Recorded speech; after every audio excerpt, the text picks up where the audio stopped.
guys, and welcome back to Opal and Mint. I am Ashley. Welcome back to our Flower Everyday series.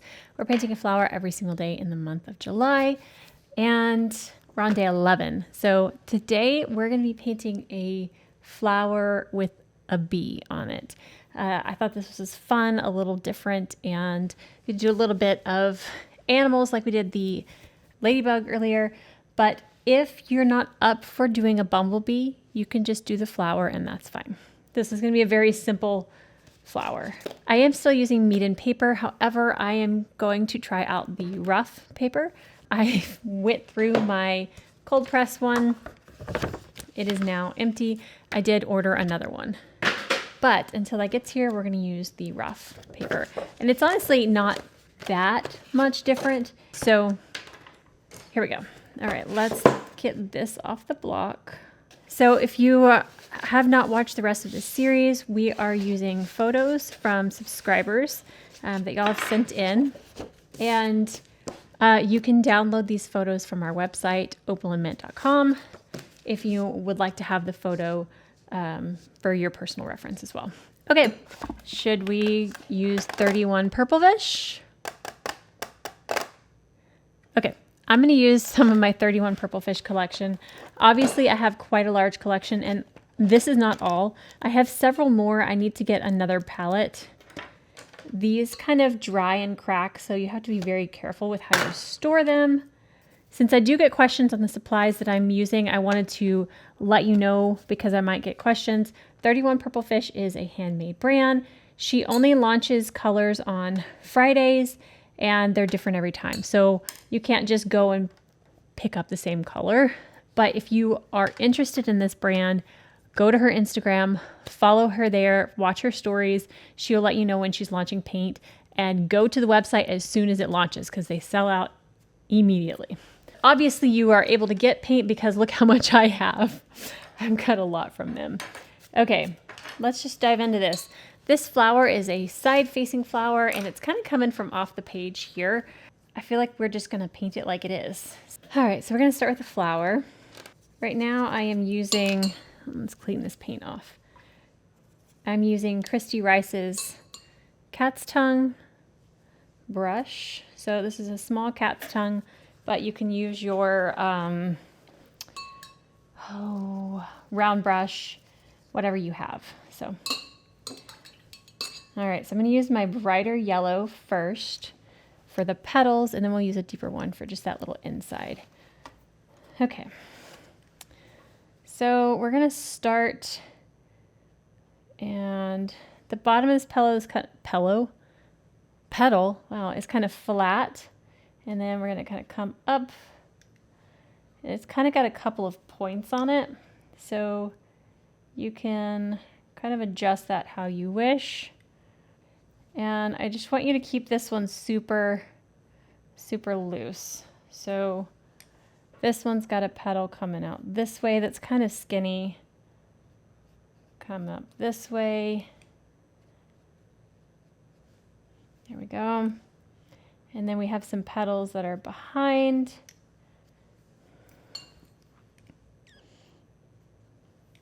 Kind of just shape these as you go.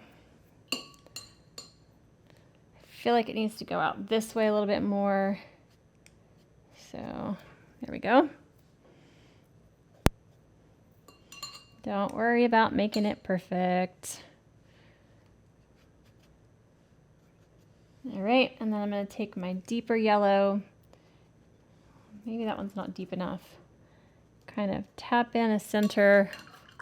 We may have to go a little bit deeper with that in a second, but let's take some green, and we're just going to come from the center.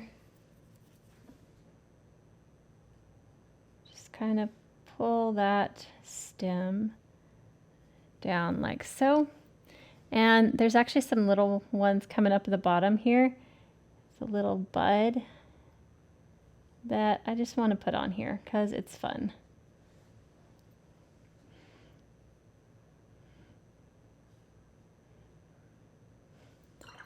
Okay, let me add another little green. That green was a little bit too yellow, I think, so add in another green to kind of give it a little bit more character. Okay, just adding a little bit. This brush, a cat's tongue, is so fun just for grassy type stuff. Okay, so the center is going to need to be a little bit darker. We're going to put our bee on in just a second.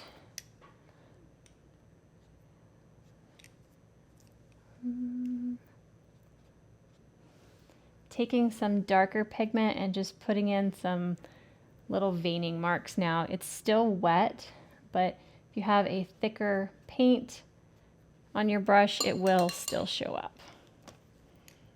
So there's that. All right, I'm gonna mix some brown in with our yellow so we can get a deeper color for the center. Just gonna blot, blot, blot, blot, blot, tap, tap, tap. There we go. Okay, I'm gonna dry this. I know this one's gonna be very quick and simple little flower, but okay, for a bee, hold on, I don't like this white space here. This flower is not turning out like I wanted it to, but I think I need to stop messing with it because I'm just gonna make it worse, you know? Okay, it's fine. It's fine, it's fine. Okay, for a bee, you can use a fine liner if you would like, or you can go in with some brown or black paint, whatever you feel comfortable with. What am I going to do? All right. I am going to mix some of really, really deep blue in with my brown. Okay, this is kind of a green brown at the moment, but I am going to put in a little bee shape here.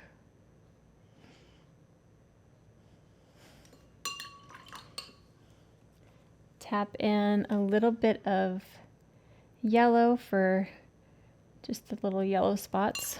There's too much water on my brush. Way too much water. Okay. That's fine. Leave that for right now. I need to buy some more fine liners. I only have this little bitty tiny one. So I'm going to put a head on this thing.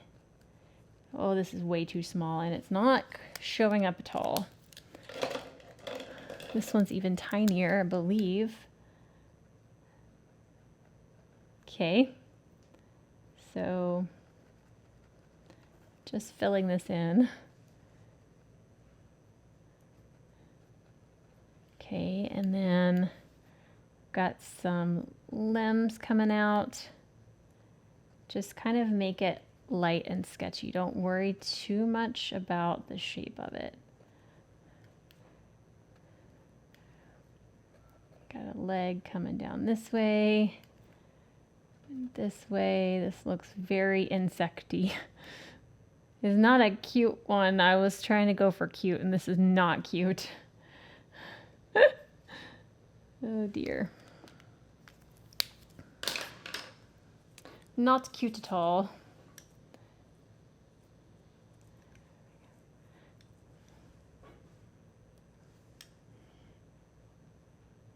Adding a little bit of darkness in that side there.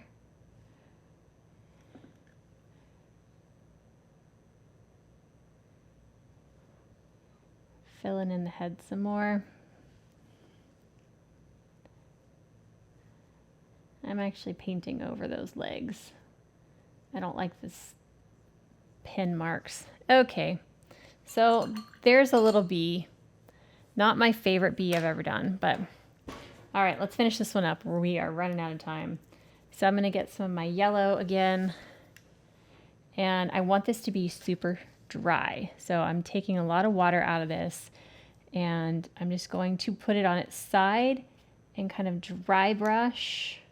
Wow, that was really dry. Too dry. Wow. Okay. Dry brushing a little bit of texture. Let's see. kind of shaping out those petals just a little bit.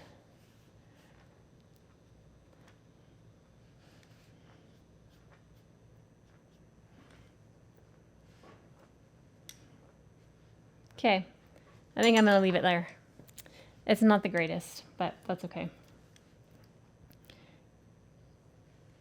Putting some little marks in my center. That helped it a lot. Adding that depth in the center helped a lot. Still not happy with my green, so I'm actually gonna layer more green on top of it. That's a pretty green.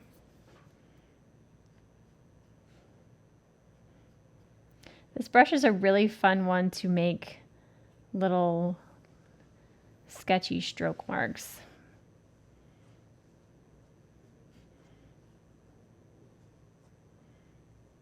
Okay, there we go. So there's our Cosmo. This is a yellow Cosmo with a bee on it. Not the greatest thing that we've done this week, month, whatever, but not awful. Here we go. Here we go. Adding in some darker color. That helps. Layering up our bee. Here we go. That helps it a little bit.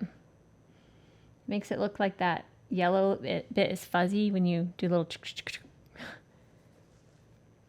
And then I should leave the wings alone, but I'm doing little crisscrosses. Okay, I'm done. All right, guys.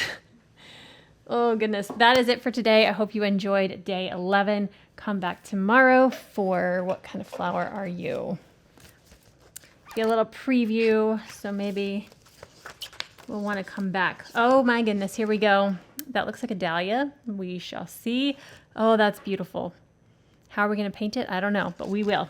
All right, guys, thank you so much for watching. If you enjoyed this one, please give it a thumbs up. If you haven't already and you want to see our future videos, hit the subscribe button down below.